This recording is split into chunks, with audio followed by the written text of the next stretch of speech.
Greetings fellow Decepticons, Sandblaster 1987 here with my first Doctor Who action figure review from the 9th Doctor era. Today I'll be looking at a 2-pack of figures from a 5-inch character options line from the early 2000s, for Slitheen and Space Pig. For those who don't know, the Slitheen are a race of living calcium creatures from the planet Raxicorico-Falapatorius. 11 syllables in one name, try saying that name 5 times fast with a mouthful of muesli or anything like that. But as you can see, very faithfully represented with a bit of a blackwash over all the wrinkles and such, as you can see, to bring out all the detail.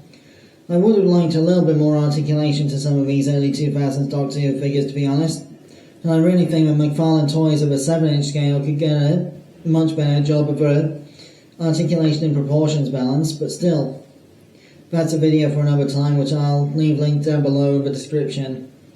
Articulation-wise, for Slitheen has got a 360-degree swivel at the neck, universal forward and back, up and down shoulders, which also allows for a slight bicep swivel type effect going on. Just under 90-degree elbow bend due to the sculpting of the plastic. Nothing of the individual fingers, but they are rubberized, so you can kind of bend them around just a little bit. Also, no waist swivel or anything, but you do get the same universal hips for decent range of motion, and the same under 90 degrees knee bend. Again, ankle tilts would have helped, but these exposed leg bone type structures here would probably have got in the way of that, so I can understand why they didn't at the time. Although, of course, modern toy technology could probably improve on that. As for the Space Pig, you've got an extremely stiff friction swivels for the shoulders. You do have a waist swivel on this figure. You also have forward and back hips, but no outward movement. You get an outward swivel at the ankles from the way the spacesuit sculpting is engineered. You also get a wrist swivel on the Space Pig as well, and the neck moves. For those who don't know, the Space Pig was basically an Earth Pig from the 2-part episode Aliens of London and World War III, who was captured by the Slitheen and modified to become a scapegoat for the piloting of their spaceship that crashed into the Big Ben clock tower in London, and then crashed into the River Thames.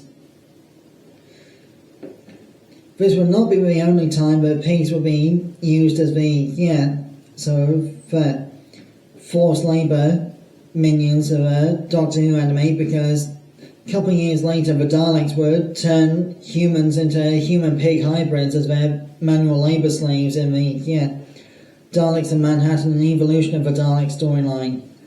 So, for size comparison, here are the Slitheen and Space Pig next to a 6-inch Hasbro Star Wars The Dark Series, Black Series third Sister Inquisitor Reva from the Obi-Wan Kenobi Disney Plus show.